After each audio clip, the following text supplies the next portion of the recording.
the tape for this, our main event of the evening. We introduce the champion, Chris, the West Side Strangler Brennan. Let's get it on! What's up, guys? We're here to go over UFC 282 at T-Mobile Arena in Las Vegas on December 10th. Got it. Got it. Stacked card. I think we're only going over the main card, which is 5 fights on the main card. But we're looking all the way deep into the early prelims and the prelims. There's great fights all the way through. Great fights all the way through. Let's jump in.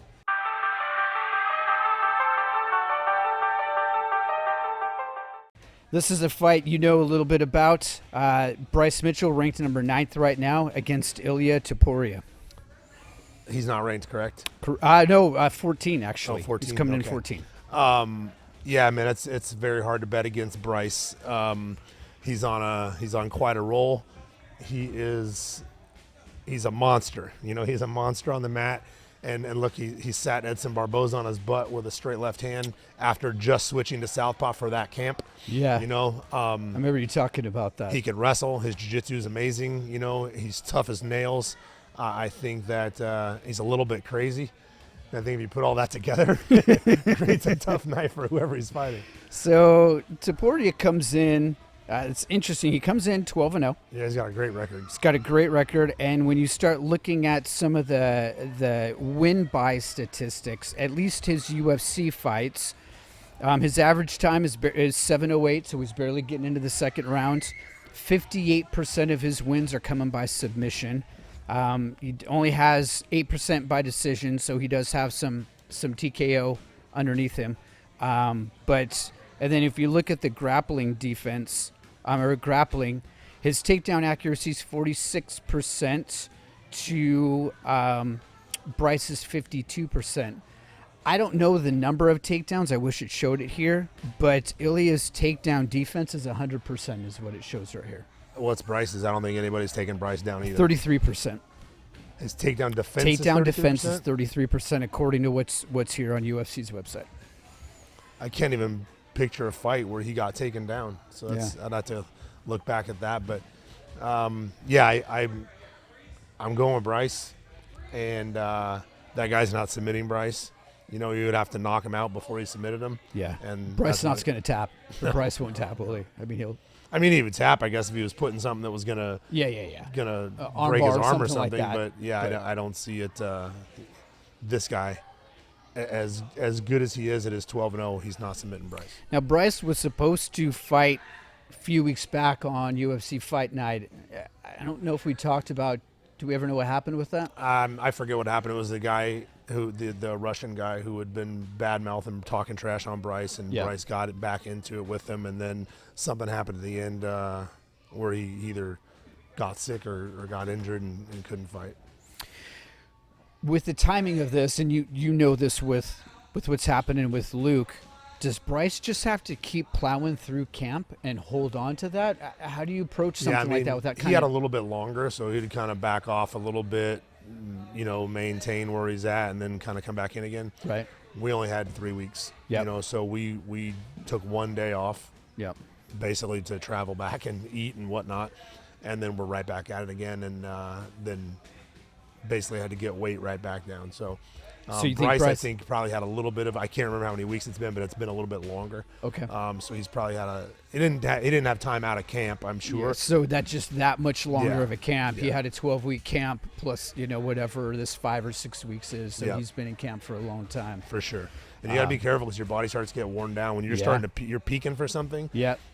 Like we were especially. It's very easy to overtrain and get your body worn down and get injured. You know, so. Bryce have a good handle on that from what you've seen? You think? I'm sure, yes, I'm sure. So you're liking Bryce Mitchell on this one? Yes. He is the underdog for what it's worth, plus 140 for Bryce, minus 165 for Ilia. So I might throw $1 on that fight. That's awesome. Well, go Bryce.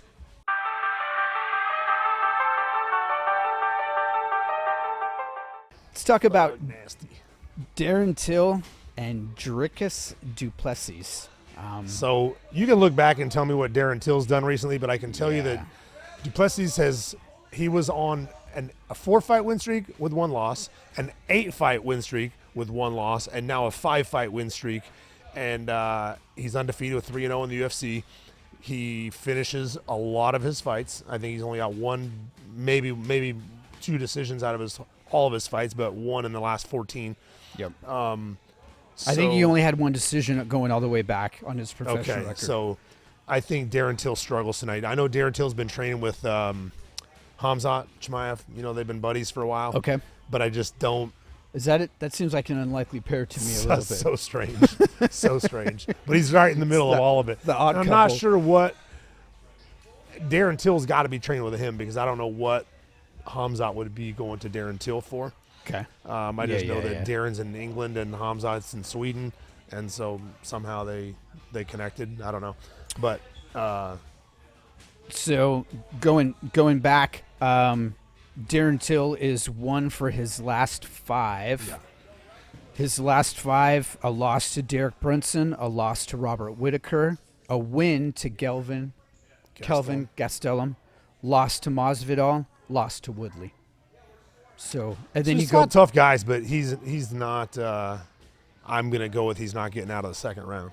You got to go back pretty far. 2018, he beat Wonder Boy. 2017, he beat Cowboy. So it's got to go back a little bit when he's having, significant wins outside of Gastelum, which that was still even in 2019. That was Masvidal Diaz was the main card on that one, and that was a split decision. It is interesting to note he lost to. Interesting to note, Brunson submitted him rear naked, and then Whitaker was a decision. Woodley darsed him. They call it a Bravo choke. I don't know if it's because Woodley's arms aren't long enough to get a darce together, but it was a darce. And then he lost to Masvidal via KO. Yeah. So, it feels like Darren Till maybe isn't the fighter that he used to be a little bit. Oh, I mean, I guess he's only 29. Yeah, he just had a run. He got to the top. And all those guys at the top they're killers. So it's interesting. He's 18-4. And those 4 losses have come in his last 5 fights. So like you said, he got to the top. And, you've said it a few times on the podcast that once you get to the top 5, they're all that guy. Yeah, they're all. They're all Petr Yan. They're all. Pretty much, especially in the UFC, if you're in the top 5, unless you've got like a standout guy that's the champion that's like crazy, like John Jones or something. Yep. Pretty much any of the 5 guys could be the champ at any given time, And that's how it is at 55. That's how it is at 45. That's how it is at 35. So, well, I don't know about 45 now that Volkanovski's, moving up. Now maybe someone else can get a shot at that. But I don't think he wants to vacate. I think he wants to come back down. I'm assuming he wants to stay there. I mean, he kind of owns 45. Yeah. I can't imagine that you'd walk away from that, but we'll see. We'll see.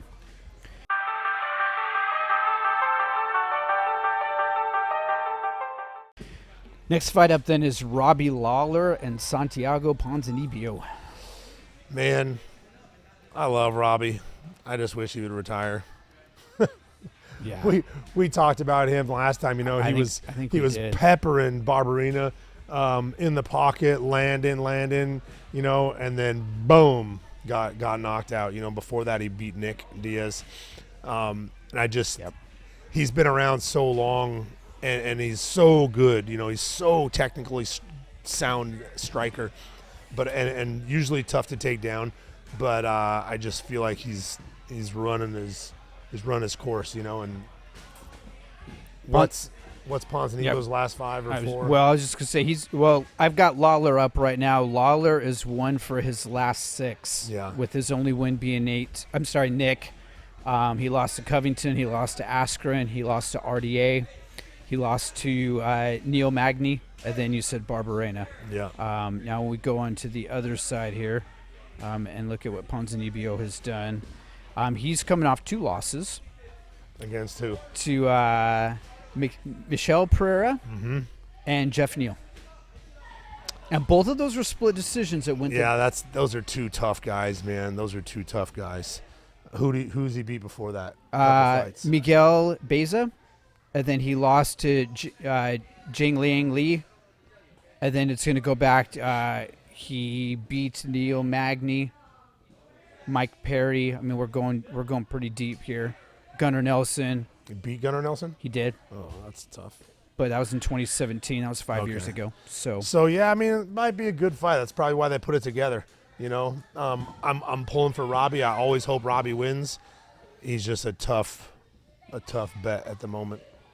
I didn't realize how old Santiago is. He's 36 years old. How old is Robbie? And I was going to pull that He's up got to be next. getting close to 40. Yeah.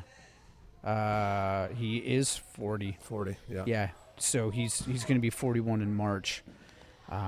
29 and 16. I mean, the guy's seen it all. I'm going to go one more time, and I'm going to go for Robbie Lawler. I'm trying to remember. You picked him last time, I believe. I mean, he was winning last time until he Yeah. wasn't.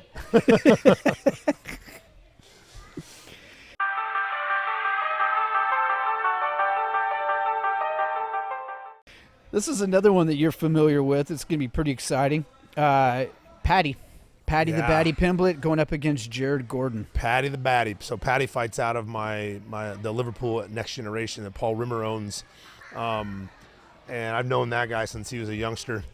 Tough fighter. Huge superstar in the UK and now becoming a superstar over here as well. Have you seen the video of him knocking on somebody's door? Yes. He's like, hey, sorry, my dog, I need something. Yeah, that was funny. Yeah, I thought that was pretty good. And the lady talking on the Ring doorbell recognized him. Yeah, Are she you said, Patty "Is the that Batty?" Patty the Batty? Yes. So, yeah, he's Patty's coming in at 19-3. He's won his last 5, and he's won 6 out of his last 7. Who was his last loss to? Soren Bach. Soren Bach, Yep. who's in Bellator now. Yep. That was Patty's first move up to 55. He's what is he in the UFC right now? 3? Yes. 3-0. Fighting Jared Gordon. Yes. Jared Gordon, tough guy, good fighter, veteran of the UFC, been around. I'm not sure how long he's been in the UFC, but been a while. Going all the way back to, looks like his first UFC fight was June of 2017. Yeah, okay, so he's been there a bit. I'm gonna go with Patty, but here's what I'm gonna say: he needs to fight smart. You know, he needs to fight smart. Needs to fight where he's strong. He needs to He makes me nervous because he's so good on the ground, but he also has a lot of power on the feet. So he likes to throw on the feet, but it's just so much more dangerous. And he is becoming a superstar like Connor did. Yeah. Okay. But Connor was knocking out Dustin Poirier. Yeah. That's Aldo. Yep. You know, the wrestler from Alpha Male, Chad Mendez. Like a lot of good guys on the way. He was making it look easy.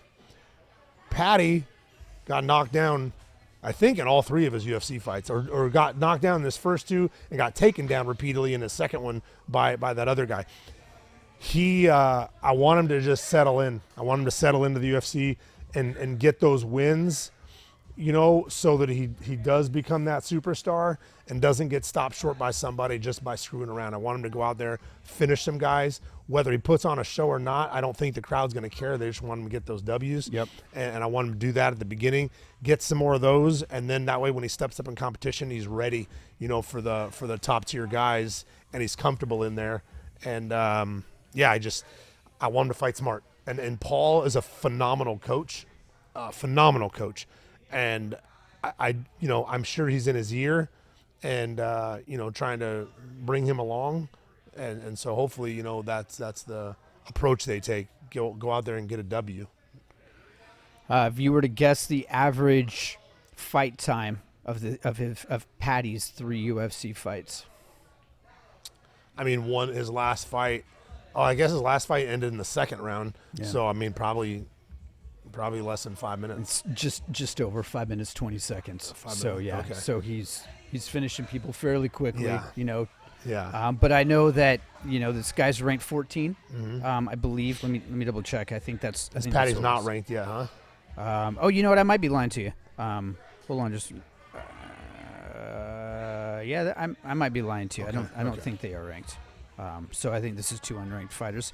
So, which is interesting because I was surprised to see this as kind of the co-main. Yeah.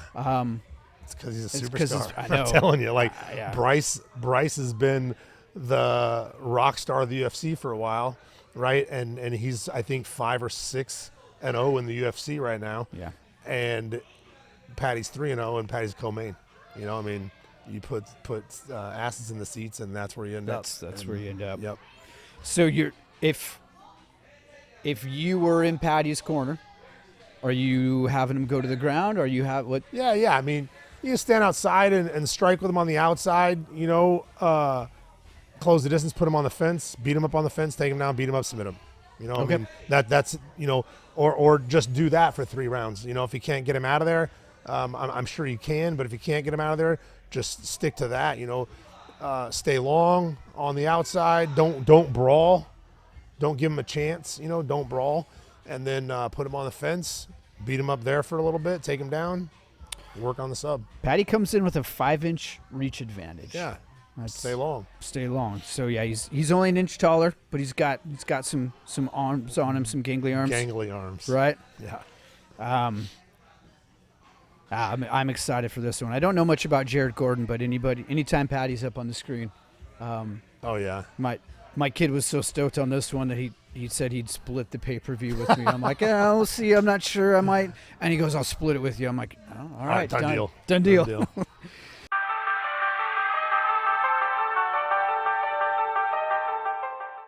All right, well, then that brings us to the main event, Jan Blachowicz and Magomed Ankalaev. Yeah. So first, before we go there, this was not supposed to be the main event. Correct. You want to talk us through that a little bit? Who was it? Who fell off? Dang it! I should have prepped you on this. I can't even forget remember who it was They now. fell off right at the and they bumped them to the main. Yuri.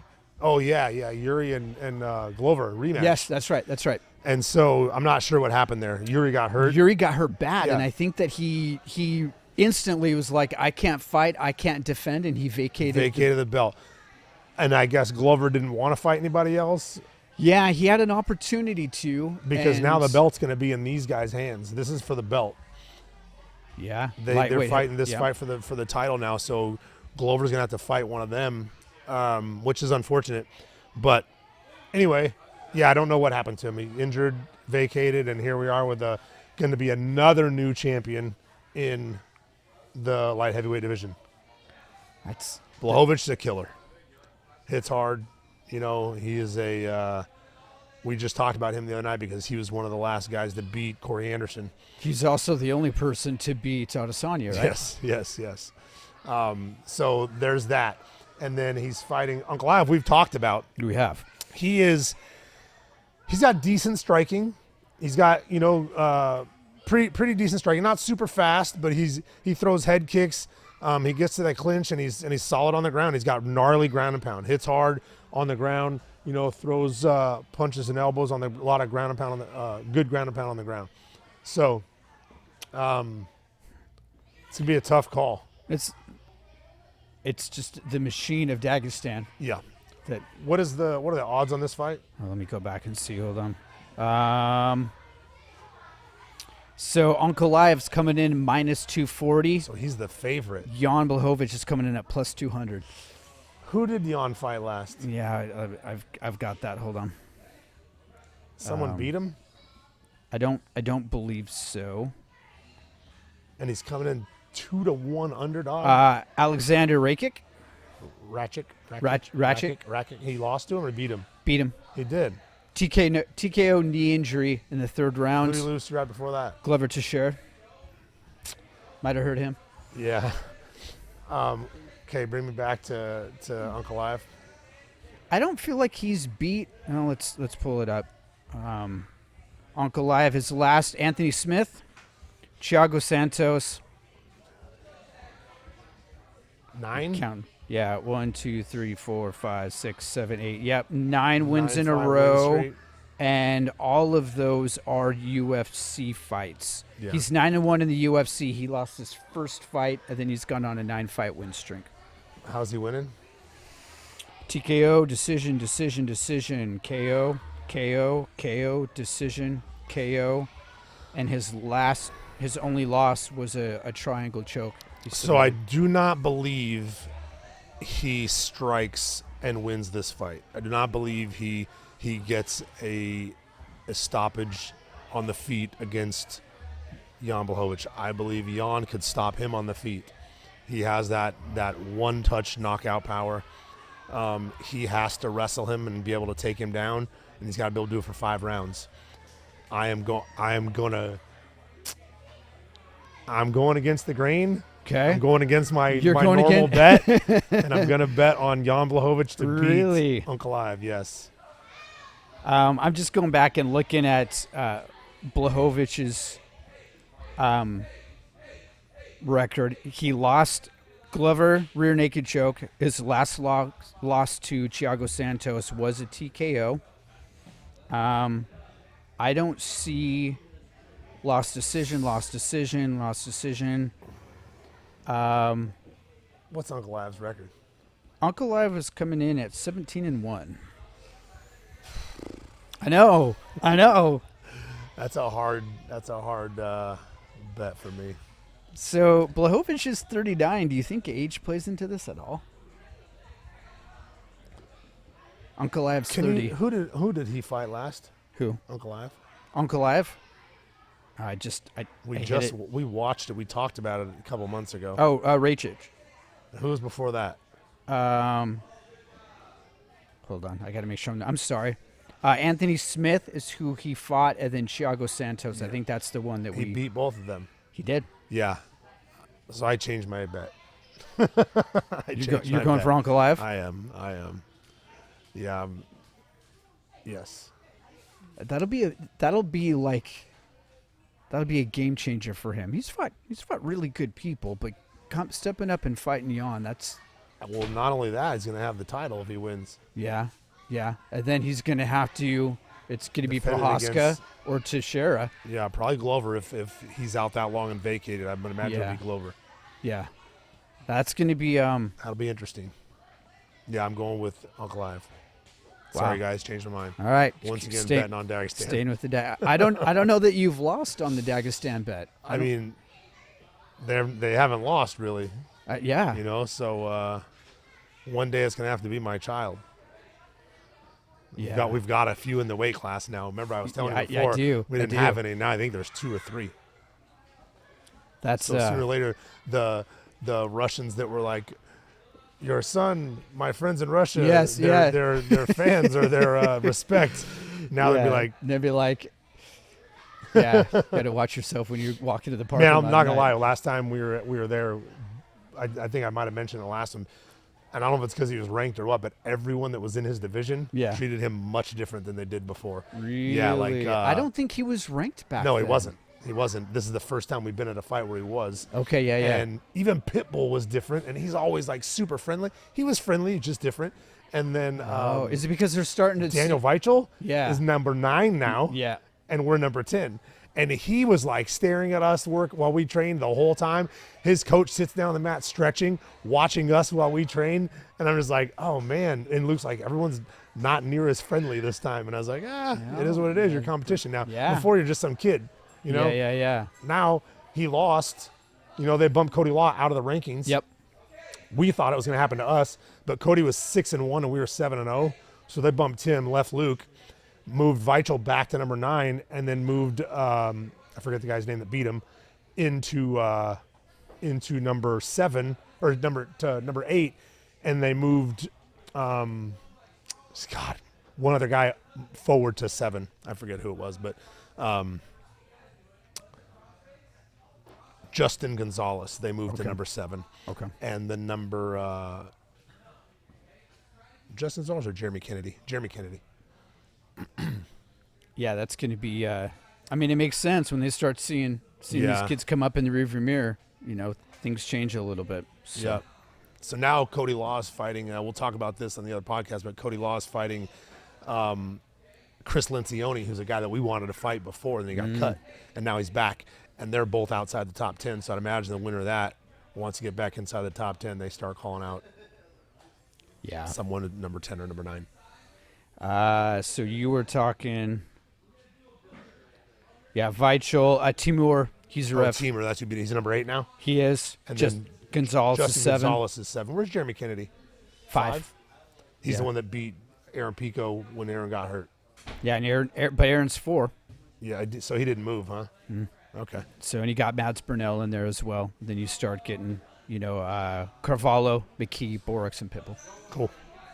So, oh yeah. All right, guys. Well, we'll be back after the weekend to talk about the results of UFC 282. Thank you.